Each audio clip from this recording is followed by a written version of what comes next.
Venice is a maze, is a city that speaks to the heart and that makes your inner self vibrate. Come on and let you go. Follow me through the maze.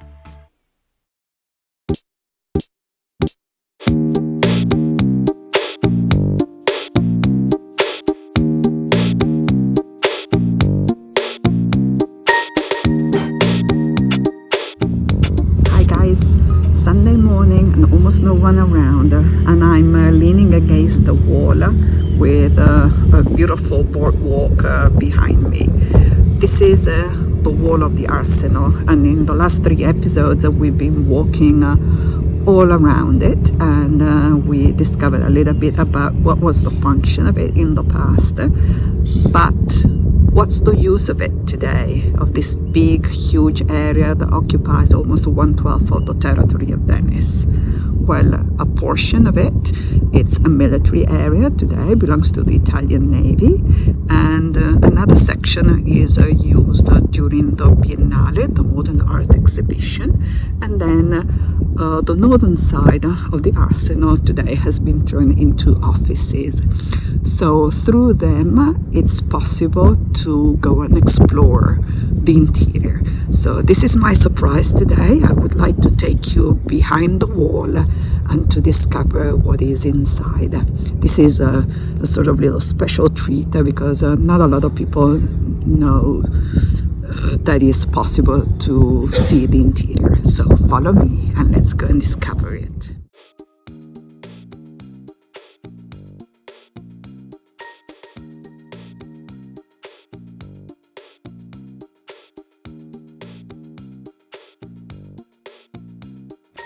This boardwalk, made of metal sheet, dates back to the year 2000, and it's literally attached to the wall of the Arsenal dating back to the 16th century.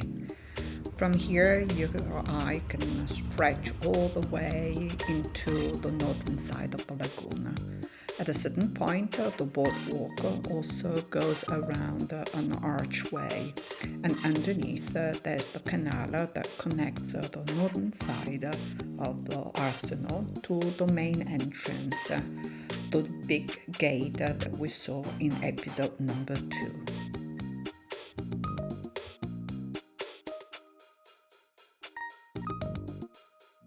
And this is the view of the wall with the boardwalk and the canal seen from the water.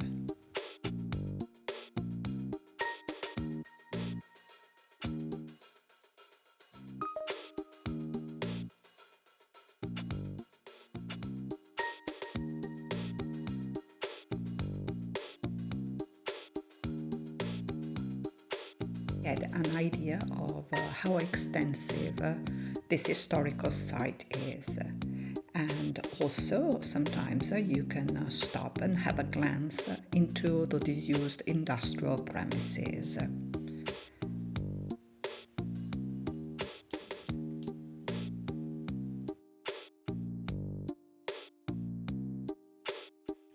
The footbridge that begins at Celestia ends at another kind of village that the Venetians call casermette. If you were submariners stationed in Venice in the middle of the 20th century, this would have been your houses.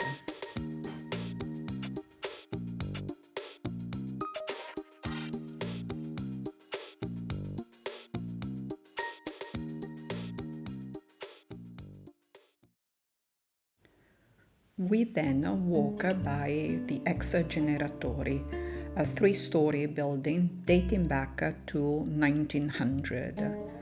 This building supplied electricity to the shipyard and now serves as a space for offices, meeting rooms, and archives.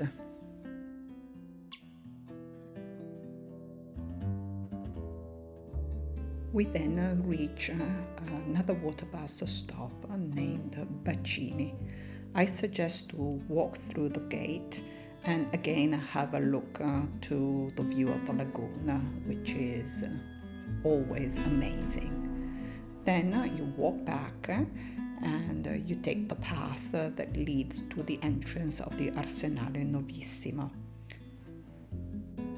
From here it's possible to view again the Exogeneratori, and slightly to the left hand side two artifacts of industrial archaeology, buildings that they've been restored considering the conservation more of material rather than space.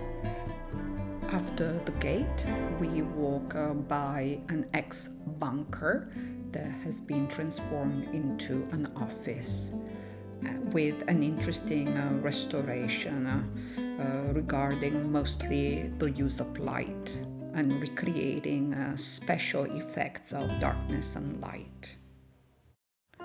Following the path, we arrive to a dry dock where we can admire a monumental installation left from the last Biennale of 2019.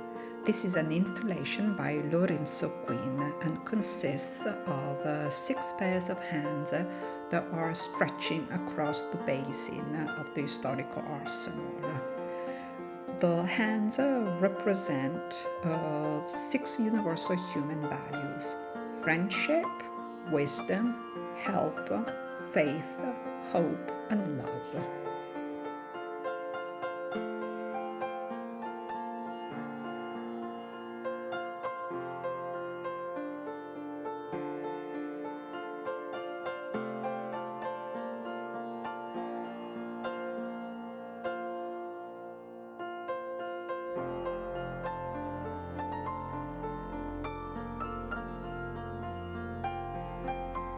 From this point, we can admire the new entrance into the arsenal created between 1806 and 1810, and on the horizon, the church of San Pietro di Castello.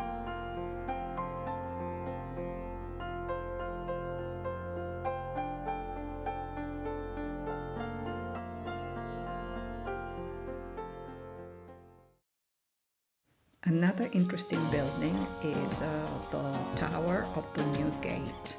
This was built in 1810 during the Napoleonic domination to assemble masts to the ships. This was the time when ships were becoming larger and larger, and it was impossible to assemble the mast with just ropes.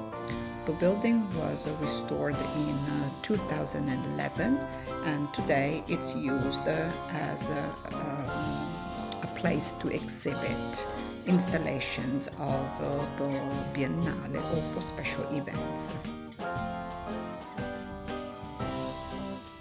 After the tower, it's possible to admire a series of 20 buildings, all of them entirely restored using the concept of shipbuilding construction. Originally, these were buildings that were used for the construction and the maintenance of the ships. They are all dating back to the 1500s. All of them are today used as scientific or cultural institutes. And this is the magical view of one of the 3 big basins that are forming the interior of the arsenal. This one, as I already mentioned, is named Novissimo, that means quite new.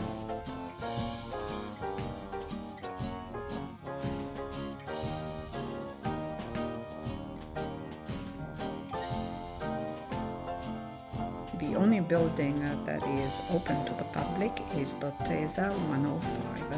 In here you can also find a little cafe that during the nice weather has also tables outside facing the water. From here we're finding the exit that takes us back to the footbridge and then back to the Celestia water bus stop.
On the way back along the boardwalk, we are finding some inscriptions.